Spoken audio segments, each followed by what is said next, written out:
La Méditerranéenne, première du nom, s'est lancée ce jeudi de Bagnoles, à côté de Gérone en Espagne. Pas vraiment le temps de prendre ses marques pour les coureurs puisqu'on démarrait directement avec un contre-la-montre par équipe. Un exercice exigeant encore plus quand il est aussi court avec seulement 5,5 km. Il fallait être à fond dès le départ. On commence avec une petite déception. C'est la formation AG2R mondiale d'Alex Suivi-Hermoz, l'un des grands favoris de cette semaine. L'équipe savoyarde concède déjà 18 secondes au vainqueur du jour.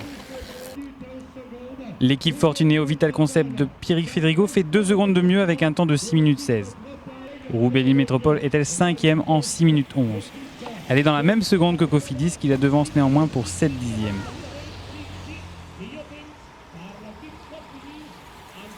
Le troisième temps est réalisé par Direct Energy. L'équipe de Thomas Bouda fait 6 minutes 08. Les Kazakhs d'Astana ont de quoi être déçus pour leur part. Ils ne font que 5 dixièmes moins bien que les vainqueurs du jour. Ces derniers ne sont autres que les FDJ. L'équipe française confirme ses progrès en contre-la-montre par équipe en s'imposant. Une situation idéale pour le sprinter Arnaud Démarre qui cherchera à gagner dès demain à Port-Vendre. On était très motivés, voilà, on a fait de nombreux efforts, l'équipe a fait de nombreux efforts et s'est énormément impliquée dans le contre-la-montre par équipe ces derniers temps. Donc voilà, avec des nouveaux vélos, en stage on a fait beaucoup plus de chronos. Donc voilà, c'est vrai que là on est récompensé sur un petit prologue, donc on est content. Ouais. Comment ça se passe pour vous ce début de saison avec Bessèges où il n'y a pas encore eu le résultat escompté? Ouais, voilà, c'est une course de reprise, le temps de mettre en route. Voilà, c'est vrai que j'aurais aimé en gagner une, mais bon, c'est comme ça. Le travail ne peut pas payer tout de suite, donc voilà, j'espère au moins lever les bras ici, quoi. Justement pour la FDJ ici, il y a vous pour les sprints, vous êtes déjà en excellente position avec le contre-la-montre par équipe. Il y a Alexandre Géniès pour l'étape un peu plus difficile dans la dernière. Ça peut être carton plein pour la FDJ cette semaine.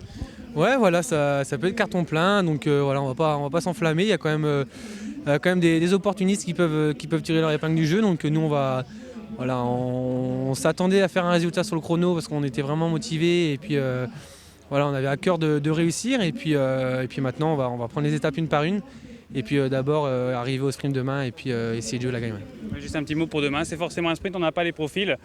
Pour vous, c'est forcément un sprint, il n'y a pas de choix. On va faire en sorte que ça aille au sprint. Après, voilà, on ne sait jamais ce qui peut arriver. Je pense que je ne sais pas si on sera énormément aidé aussi. Donc voilà, il y a une petite gestion à faire. On verra comment ça se passe demain. Situation idéale aussi pour Alexandre Geniez. Le grimpeur se place comme favori de l'épreuve. Dernier vainqueur du Trobroléon et 9e du Tour d'Italie, il devrait être à son aise sur les profils escarpés de l'étape de samedi et surtout sur le critérium final de Bordighera dimanche avec une arrivée en côte.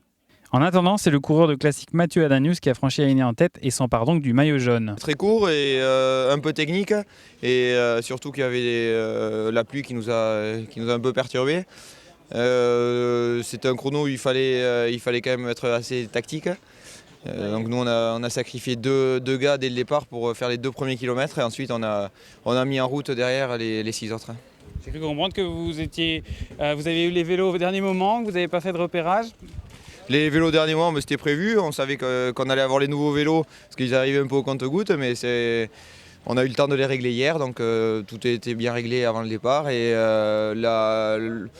hier on n'a pas fait, parce qu'on était à 80 km de l'hôtel au parcours, donc on a évité de venir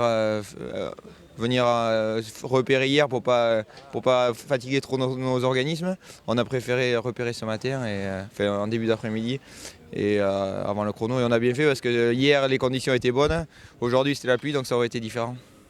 Demain, entre Bagnoles et Port-Vendre, il y aura 157,6 km et l'étape ne devrait pas échapper à un sprinter.